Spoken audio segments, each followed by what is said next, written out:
انتو حلك قولوا على جيهي حكمد عبد الباري وكمده عوكا كمده على شريعه با كمده تو حلك قولوا على جيهي maalmaha kamida ayuu laba ciidan oo waliba beeleed intuu diray ayuu midna wuxuu diray daratoole midna wuxuu diray meesha la dhaho lihelo waxa lagu soo dilay 4 nin daratoole waxa lagu soo dilay 4 caruur kulanti waxaan wanaagsan idin lahaantiin baa khiyaarta hawada nagala socotay sida aad wada ogsoontihiin dhawaan waxa waraysi warbaahinta siiyay gudoomiyihii hore ee gobolka Doolo Guuleed Cali Gari kaasi oo eedeymo culus oo loo jeediyay si adag isaga difaacay waxa uu sheegay in dhamaanba eedaha loo jeedinayo oo ah xilligii uu gudoomiyaha gobolka Doolo ahaa in uu dad ku xasuuqay sidoo kale dad badan oo shacab ku dhibaateeyay ayaa waxa uu sheegay in arrimahaasi aanay waxba ka jirin waxa uu eedeymo culus u jeediyay qaar kamid ah muwaadiniinta magaalada Wardheer ee xarunta gobolka Doolo ku sugan oo kamid yahay halgamay Cabdikariin Sheekh Muuse Qalbi Dhagax iyo sidoo kale Axmed Liilan oo isagu haatan khadka teleefanka si toos ah ugu jira si uu uga jawaabo eedeymaha iyo waliba isdifaaca Guuleed Cali Gari uu isaga difaacay eedeymihii loo jeediyay Axmed Liilan waad maqlaysaa baan filayaa si fiican ma ku maqlayaa adoo codkaaga kor igu qaadaya waad dhageysatay baan filayaa isdifaacii Guuleed Cali Gari gudoomiyihii hore ee gobolka Doolo walaalow anigu waxaan ahay dadkii horta eedeeyay qalaashada Wardheer inay tahay inaan kow ka ahay ama aan kamid ahay aniga ayaa nin la dhaho Cabdikariin Sheekh Muuse iyo nin la dhaho Xareed Urduqaan oo Jijjiga isla jooga saddexda nin aniga Wardheer ku sugan labada kale Jijjiga ku sugan yihiin marka eedaas uu eedeeyay kulli waxaan u maleynayaa mid sal yaraatoona lama aha sababtoo ah eeda uu eedeeyay waxa fiican waxa la run sheeg been sheeg oo been run og sheeg Cabdi ninka la dhaho Guuleed Wardheer qalalaasada ka jirta isaga aabaka ah tusaale cadeynteedan saaraya maanikii qalalaasada uu bilaabtay sida Roodlaanta in yar ka hor horta sida qalalaasada gudoomiyaha gobolka hadda intuu jooga oo la dhaho Cabdinaasir Ganane qalalaasada gabi ahaanba way socotay sida meel soo marisay marbaba laakiin waxay toos u bilaabatay Roodlaanta ka hor ayuu Guuleed erga soo dirsaday halkan gobolba la dhigay isaga oo Cabdikariin Sheekh Muuse isaga hawl ka dhaxayso geel maxkamad isla jireen hawsheeda ka hadlaya odayaasha ay ka hadlayaan family-giisa ayay odayaal family-ga Cabdikariin Sheekh Muuse oo yareen gobol baa la isugu yimid waxay dhaheen waxaan u baahanahay inaad Cabdikariin naga qabataan oo arinta maxkamadda aad xallisaan oo joojisaan iyo ilmo Sheekh Muuse aad magaranaysaa geeloodii Cabdikariin hawshiisa nooma taalay dhaheen odayaashan markii hore la soo xareynayay baa anaga nooga oolin iyo qabashadiisii arintaana idinku wax kaga dhahaynin haddana anagu arin dawlad iyo maxkamad ku jirta kama hadlayno isla maalinka horta ayay isla habeenooda qalaasada bilaabatay wararka ila xoogaal waxay sheegayaan isla maalinka ama odayaashii gobolsha u yimid inay isaga laftiisa magaalada markaa joogeen horta qalaasadana markaas bilaabatay isla markaas oo bilaabatay waxaana cadeynteedii keenaysa suldaankiisa isaga ayaa hanjabaya baraha bulshada wada ku aragtay hadaba baahatana ku soo diri karaa waxa kale oo arkaysaa qalaasada magaalada ka jirta waa magaalada waa afar xaafadood xaafad dhinaceed weey waliba xaafad barkeed weey waxa qalaasada ka jirta afar saddex xaafadood kala mid ah taana waxa cadeynaya laamaha amniga dhamaantood tusaale waa hadda odayaasha xiran oo kale waa hal dhinac markii hore wixii xiray hal dhinac bay ahaayeen marka cadeynta hadii aan waan dambi ku jiro oo Wardheer joogo lama turan waaran baa la ii tirlaa waa la kaman lahaa leeyana eegteen taa waxay ka cadeynta saaxiibkeena jaamaco laamaha amniga iyo dawladda wax galaasha ah haba yaraatay ama dhinaca aniga family hadaan ahay xaggayga faa'iido qabiilkayga ama aniga shakhsi ahaantayda aan kula ma jirto ta kale anigu xagga xukuumadda ma ka hadlaa dhaliilaheeda ama maamulka gobolka degmada ka hadlaay sidoo arrimo qabiil mana hadlo iyo qof soo hay xil marka taas sali raatoona mali Cabdikariin waa garanaysaa arinta geela ka dhaxaysa isaga Cabdikariin saadaradeed wiilka yar ee la Xareed Urduqaan waa garanaysaa hal boosti oo ka soo qoray geela Cabdikariin Sheekh Muuse isaga ka dhaxaysa daradeed oo ku nisbeynaya marka taa xaaladdu waa sidaas waan gartay marka aynu ka imaano qaabka haatan aad wax u jeedisay ee ah eedaha uu ku soo jeediyay Guuleed Cali Gari inaysan waxba ka jirin Guuleed Cali Gari naftirkiisa waxa lagu eedeeyay dad badan oo reer Wardheer ahaa oo ay kamid yihiin ganacsato ay kamid yihiin odayaal dhaqameed in uu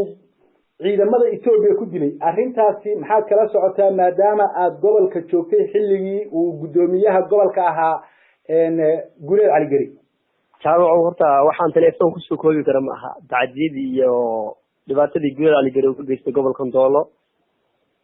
waxaan telefoon iyo haddaan hadal ku soo koobi karaa ma aha arrinta nimanka adeegsiga ganacsiga horta Guuleed wuxuu ahaa ninka marka xilal baan baa ugu horeeyay hadda xilliga gudoomiyaha gobolka ah maaliyadda ahaa xildhibaan buu ahaa wuxuu ahaa nin TPLF dadka qowracda xiriir dawla leh ilaa xilliga maaliyadda ahaa iyo ilaa xilka laga qaaday ee laga xayuubiyey intii u dhaxaysay nin TPLF ama dhaqan TPLF la ama tilmaan TPLF lagu tilmaamo horta yuu ahaa ma ahayn nin sideedaba waaxda harged wuxuu ahaa ninka la dhaho hadda u dambeeyay harged hadda bari dhow dhintay kana Equator ninkaas adiga horta uu ahaa shirdoon khasmi ah dadka marka lagu soo eedeeyay guulada cali gari lug ayuu ku leeyahay kamana madna sideedaba gobolka wax ka dhacay inta xilka ay inta maaliyadda ah wax ka dhacay sideedaba ka madna ma jirto dadkana dad badan bay ahaayeen qof iyo 5 iyo 4 qof ma laga sheegay boqolaalan qof way gaarayeen waa gartay guulada cali gari markii warbaahinta uu la hadlayay wuxuu isku difaacay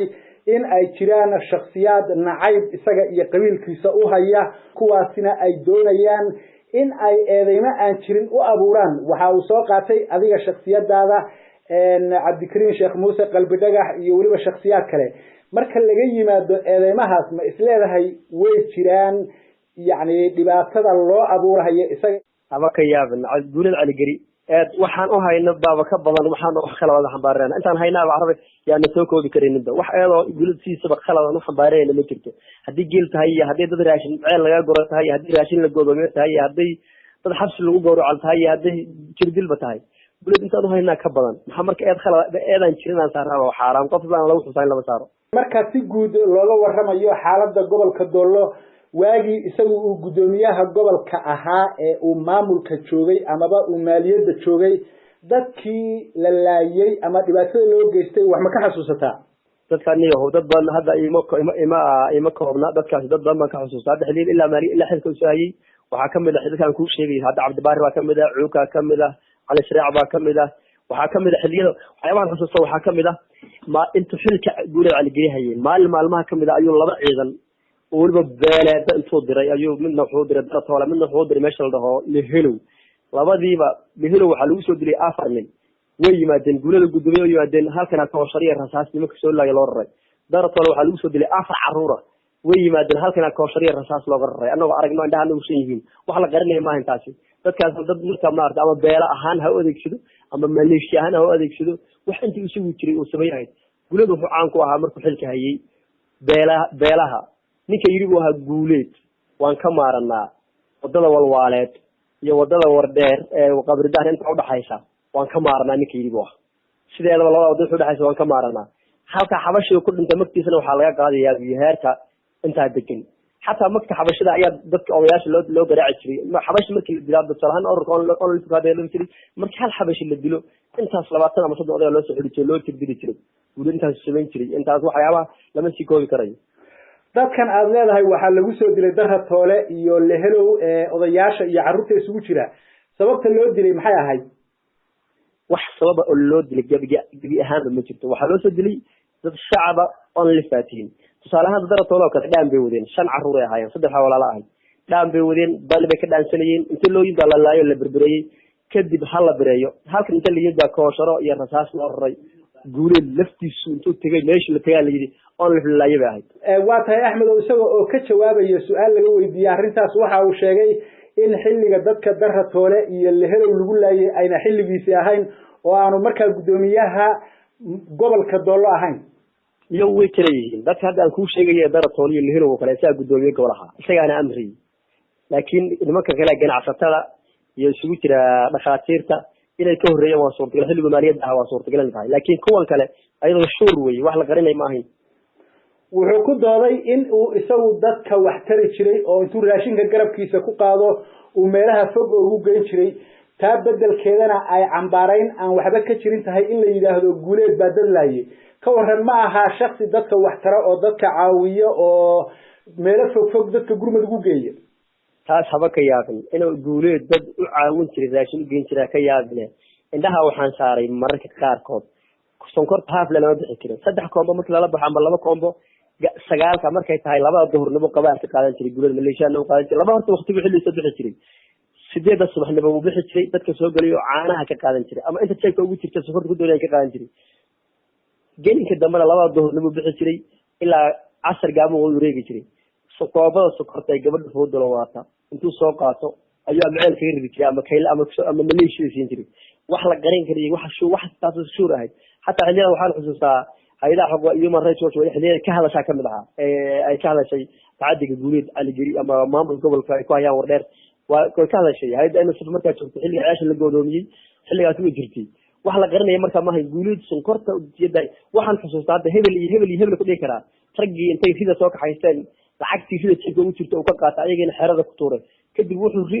رادية ده يسوي شنطة برا من الحفرشة حبش يمشي وكقعت ويسوي كقعتين تعكتي أشياء فوق الشغل كواس هذا هبل ده هذه الله بهنا اللي بكيني كرسول الله لا هي كرياتنا مرت جوليد وحنا تردائي وحلو يقالي ساعد جوليد اللي يشري أنا هذا كلها الله وحنا خصوصا أنا كلها الله والله بين مشي كيس سنكر أفر بقوله كن ليجسي هو يلي أسدي بي شن بقول بقى ليجسي لا بقوله كن من ليش ناسي مركز الدمهر هكذا الجاربة كيس كالعكس أنت الله سي إن لازم من ليش هذا ناسي مركز الجاربة مركز وحاسين أبى بقول من ليش وحاسين لا بقول مركز هذه اللغة ولا قصرية ولا حرية كده أنت أسمعها أنت أسمعها كيس أفر بالغات أفر رواتي شابي جرين مركز ميجا ولا صار هكذا أورها اللي صار يجري عندها هدو صار قفت كيش وتجرب دمارك أنت بحسه بيجري وحاسب دوي ما أنا أودي كريه حدي أودي أنا بقولان على العقل يدك صغرك قاعد كانوا صور سنسوق لنا له dhinaca kale marka aynu fiirino geeli laga dhacay Sheekh Cismaan waxa uu sheegay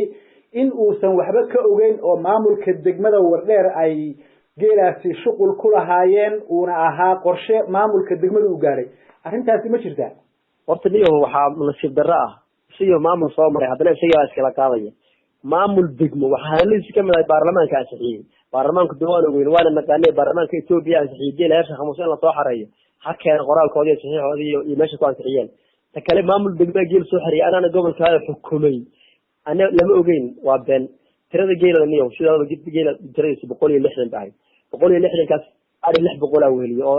dadka Wardheer waxa kamid ah in dhaho in Wardheer oo qabiilka 600 ba arigaas oo ahaa wax ariga qaybo kamid ah waxa la dad iskaashatooyin magaalada iska lahaa xaraasa lagu soo xareeyay saan u daawoonayna 600 neef loo qalanayo ku dhamaatay kiili 160 ka saan u daawoonayna in way dhimatay in waa la gashay in boosta loo safriyay hatta waxaan ogahay aniga had Axmed kula hadlaya cadeynteedina haya marxaatiyeedina haya geela laga reebo waa laga saaray gaariga tirsi waxa waan garanaya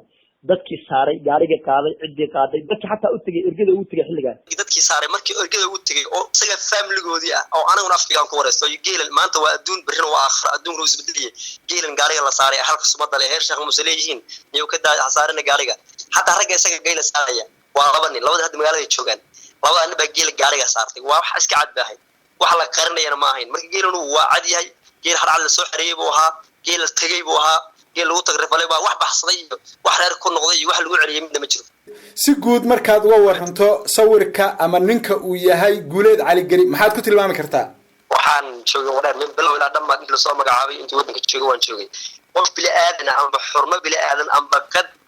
ama anim ama hatta bila aadan tinibada xabashida waxaan dhihi karaa wallahi waxa ku dhawaan dhigaa wala duro iyo taqlayba ku dhawaan dhigaa billaah tinibada niman tigray ahaa waayo markii wala duro iyo taqlay joogaan waxa dadka waxay isaga ma xisaamin jireen wala duro iyo taqlay waa dhamaan dhihi karaa tusaale ahaan ku soo wuxuu ka hadlay qabyaaladii asir naayib loo caarsanayo haddaan qabyaalada asir naayib guulad u caarsanayno saaxiibow annagoo taagan heer center la helo ayaa federaalka saddex heer ka soo baxeen mid yucuba mid la helowa iyo mid qorila